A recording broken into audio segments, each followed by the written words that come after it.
आज आप सुने सोमवार व्रत कथा। तमाम प्रयासों के बावजूद आपको करियर में सफलता ना मिल रही हो या व्यक्तिगत जीवन में परेशानी चल रही हो, मसलन कोई भी दिक्कत हो, तो परेशान होने के बजाय आपकी सोमवार का व्रत करके यहाँ बताई गई है व्रत कथा पाठ करे। मानता है कि सोमवार के दिन अगर व्रत रख कर इस कथा का पाठ किया जाए तो जातकों की मन चाही मुराद पूरी हो जाती है। एक साहूकार था जो भगवान शिव का परम भक्त था।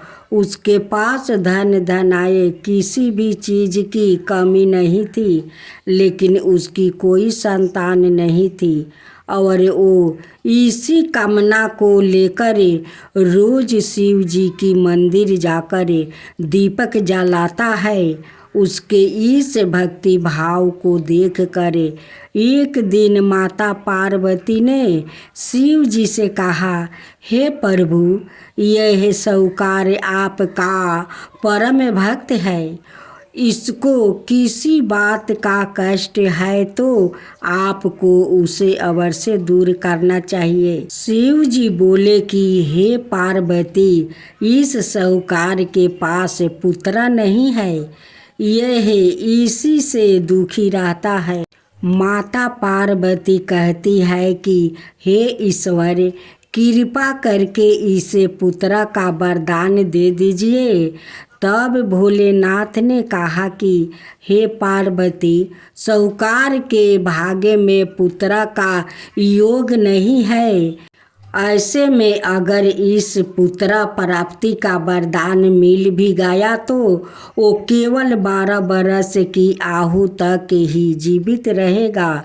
यह सुनने के बाद भी माता पार्वती ने कहा कि हे प्रभु, आपको इस साहूकार को पुत्र का वर देना ही होगा। अनाथ भक्त क्यों आपकी सेवा पूजा करेंगे? माता के बार बार कहने से भोलेनाथ साहूकार को पुत्र का वरदान दे दिया, लेकिन यह भी कहा कि वो केवल 12 वर्ष तक ही जीवित रहेगा।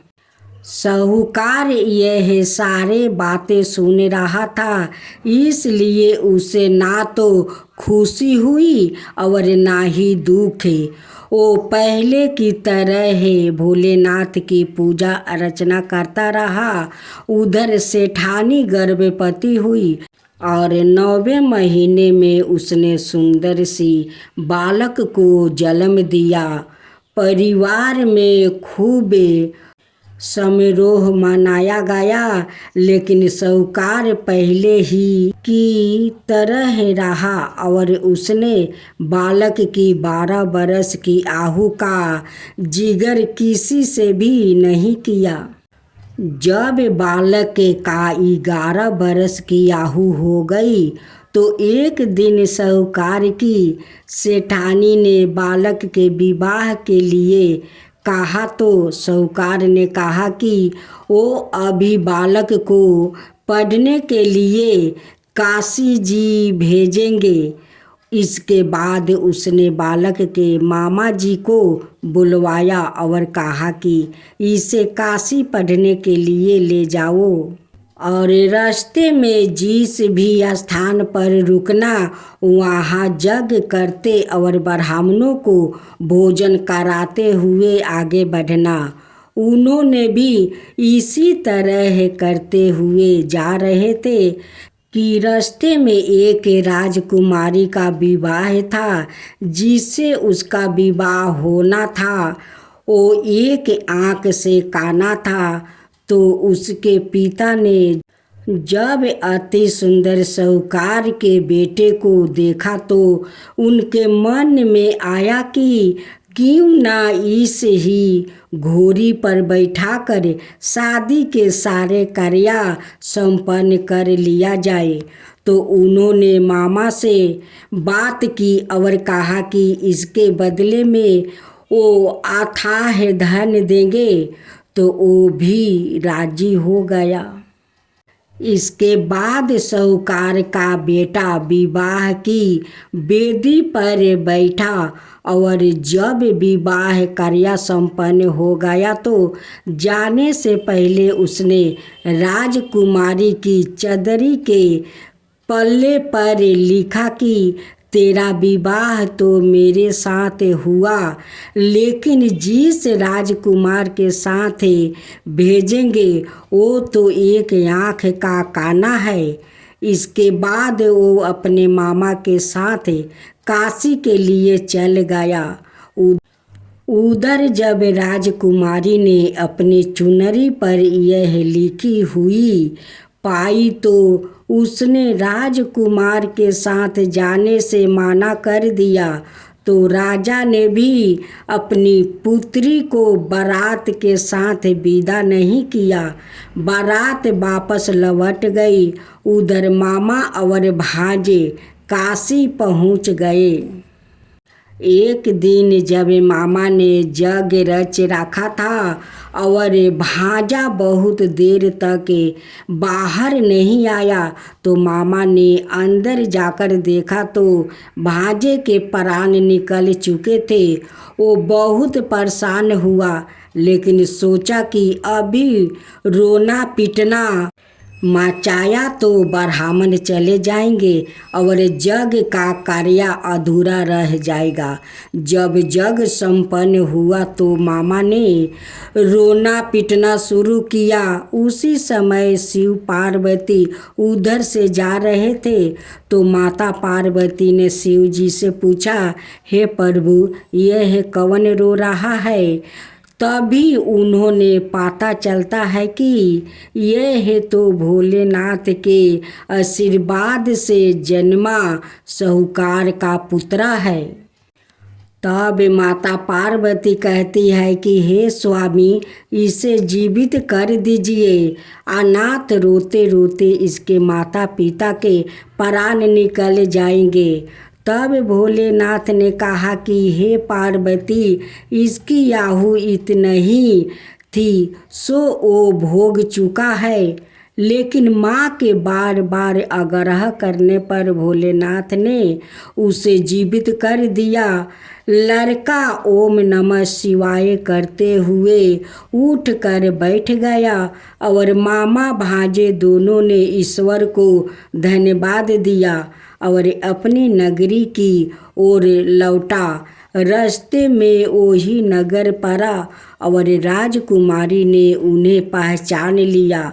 तब राजा ने राजकुमारी को साहूकार के बेटे के साथ बहुत सारे धन धनाय के साथ विदा किया। उधर साहूकार और उसकी पत्नी छत पर बैठे थे। उन्होंने यह प्रण कर रखा था कि यदि उनका पुत्र सकुशल ना लौटा तो वो छत से कूद कर अपने प्राण त्याग देंगे। तभी लड़के के मामा ने आकर साहूकार के बेटे और बहू के आने का समाचार सुनाया, लेकिन वो नहीं माने। तो मामा ने शपथ पूर्वक कहा। तब तो दोनों को विश्वास हो गया और दोनों ने अपने बेटे बहू का स्वागत किया। उसी रात साहूकार को सपने में शिव जी ने दर्शन दिया और कहा कि तुम्हारे पूजा से मैं प्रसन्न हूँ। इसी प्रकार जो भी व्याकृत इस गाथा को पढ़ेगा या सुनेगा उसके समस्त दुख दूर हो जाएगा और मनोवांछित सभी मनोकामनाओं की पूर्ति होगी।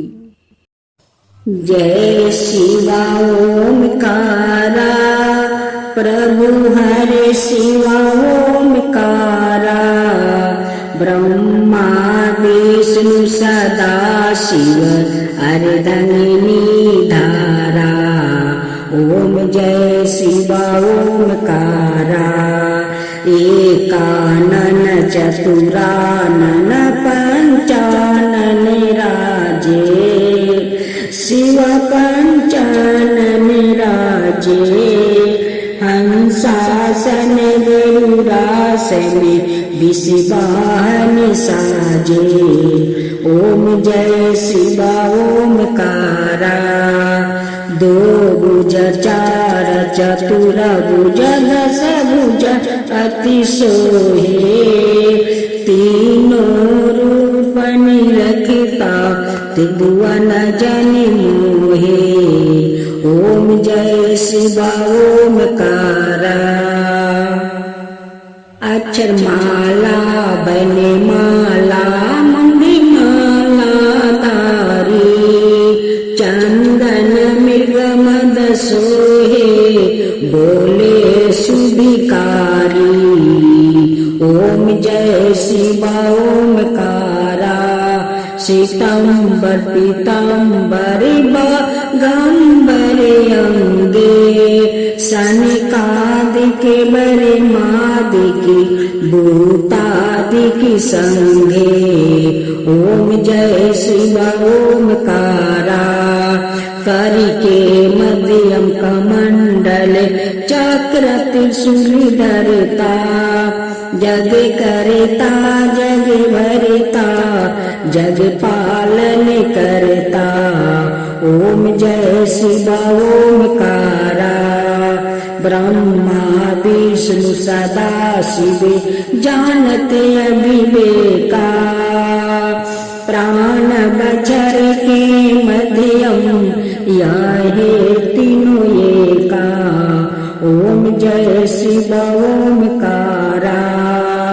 तिरगुण शिव जी के आरती जो कोई नर गावे। शिवा जो कोई नर गावे। कहत शिवानंद स्वामी मन भजत शिवानंद स्वामी मन बाचित फल पावे। ओम जय शिवा ओमकारा। जय शिवा ओमकारा।